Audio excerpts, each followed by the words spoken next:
Hello guys, welcome back to the channel, and this time welcome to the state of New Hampshire. I'm coming to you from this beautiful off-grid eco-designed tiny house right here behind me. I'm on currently 60 acres of private land in Canterbury, New Hampshire. This is really a gorgeous setting. I just can't wait to show off to you guys what I'm looking at right now behind you. It's just so peaceful and off-grid and secluded. I just feel already renewed and refreshed being here, as cheesy as that may sound. But as usual, the listing to this Airbnb property is in the video description, so be sure to check that out for more information on that. And also, if you want to save money on your next Airbnb booking, I save money, you save money. It's a win-win for the both of us. My Airbnb code is down in the video description as well. But super pumped to show off this off-grid, eco-designed tiny house to you guys. So let's hop in straight to the tour. When first arriving to the property, you're gonna drive about 5 minutes up this dirt road towards the main house. It's a pretty cool drive. Off to one end, I saw this old abandoned school bus, but we'll go up a little bit further up the road. This is if you were to drive your car, and you're gonna see a sign that says cabin parking in the rear, and this is the front end of the main house. We're gonna go a little bit further around the bend, and to come across this really gigantic structure. This is a new build. This isn't a tiny earth cabin. It's something new that the owner is currently working on. It looks just so unique and incredible. I think a combination between a tiny house, some other modern building, and maybe a container home, but pretty cool. And as you walk throughout just the grounds before entering the tiny earth cabin, there's just remnants of past and current projects. It's really, really cool just to walk around. The owner gave me a private tour. He's just really, really polite and a very hospitable host. I absolutely loved him. This is actually his private residence he's working on currently. Can't wait to check it out when it's done.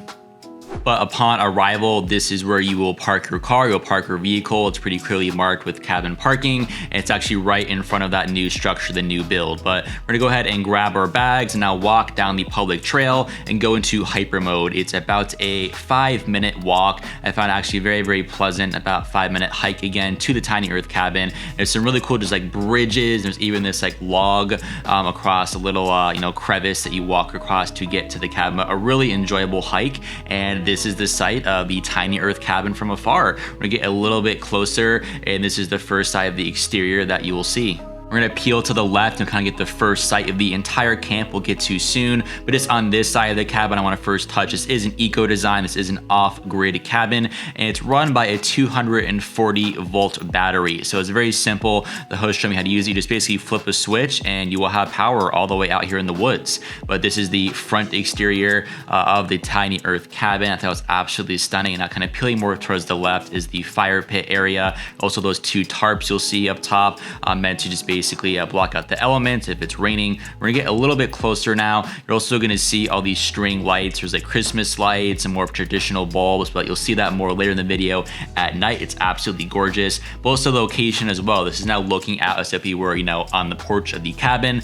It's just such a wide open space. Again, 60 acres of private land. We're gonna get a little bit closer now to show off everything that's in front of the cabin. There's just so many things lying around amenity-wise. So the first thing you might notice on this big table on the right, it's actually a grill. I thought it was like a panini maker almost, it looked like to me, but it's actually a propane powered grill. And there's a big table as well right here. It's just definitely, I think, best meant for couples. The host told me is the most frequent type of guest. You can have your meals there. Then there's chairs, there's a bench, there's insect repellent, there's cleaning supplies, just so much stuff out here front as you peel more to the left. There's actually this really cool little board as well. Some past guests have written some notes there, so you can check that out, which is pretty cool. But now approaching from this angle on this side of the tiny house, there's a lot to cover in this as well. There's actually a shower out here back, and there is hot water available. You just kind of pull the curtain around in a circular fashion right there for privacy. There's also a cooler, especially if you're out here for a while. There is no fridge here, so you would use that to basically store and refrigerate anything. And off here as well on the left hand side,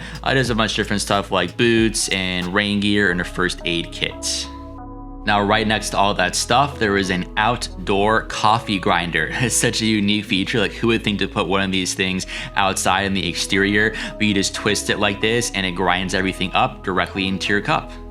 The last thing I'll cover on the exterior is actually the bathroom. The bathroom's not inside the tiny cabin. It's about a 30-second walk over this hill. When I saw the exterior, it reminded me of a certain scene from a certain movie that featured a certain green ogre, if you know what I mean. Somebody once told me the world is gonna roll me. Sorry guys, I couldn't help myself with the Shrek reference. It just looked all too similar to that scene in the movie, but we're now gonna go back down to the tiny earth cabin and walk down from the hill and finally head inside to the interior of this tiny cabin. It's only 100 square feet, 100 square feet tiny cabin.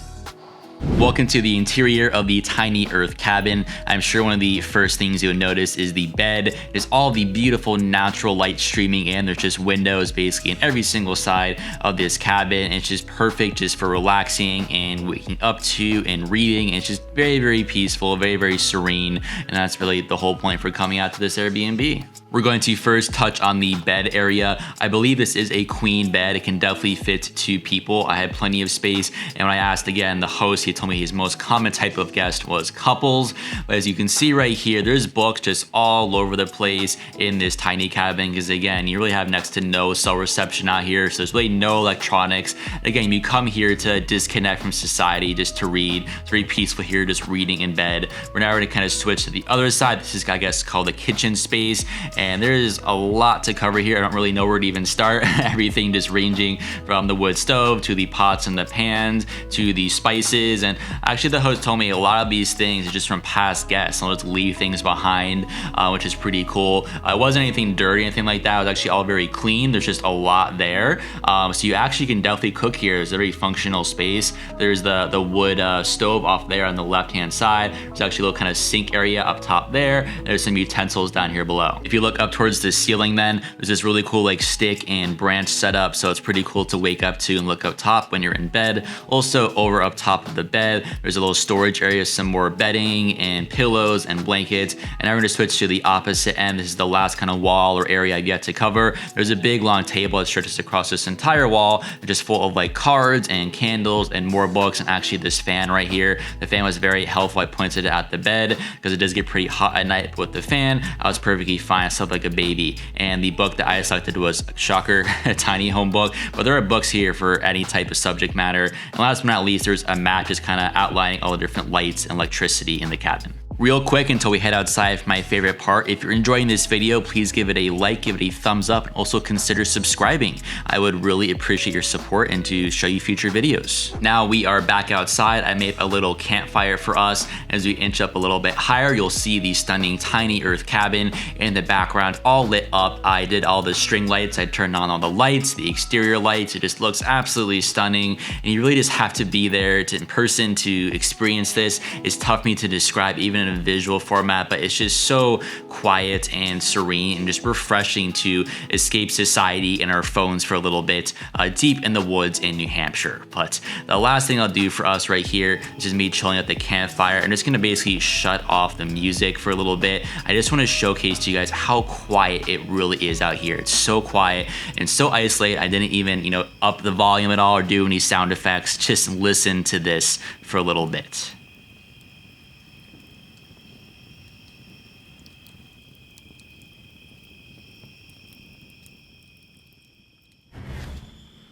Hope you guys enjoyed the tour of this off-grid eco-design tiny home. If you did, please give this video a like, give it a thumbs up. I'd really appreciate it. It helps to be shown to more people on YouTube. Also, if you are still not subscribed, please consider subscribing. I really generally enjoy making these videos for you guys. So if more of you guys subscribe or actually watching this gives me the motivation to keep making these videos and pumping them out for you guys. Also, I will link up somewhere here up top, right or left in the corner, just my playlist for my favorite unique Airbnbs and properties that I've showcased so far on this channel. So if you enjoyed this video, I'm sure you'll enjoy some of the other tiny homes, tree houses, A-frame cabins, all that good, great, unique, fun Airbnb stuff. Be sure to check out my playlist and watch some more of my videos. I'd really appreciate the support. But thanks so much for watching, guys, and I will see you in next week's video.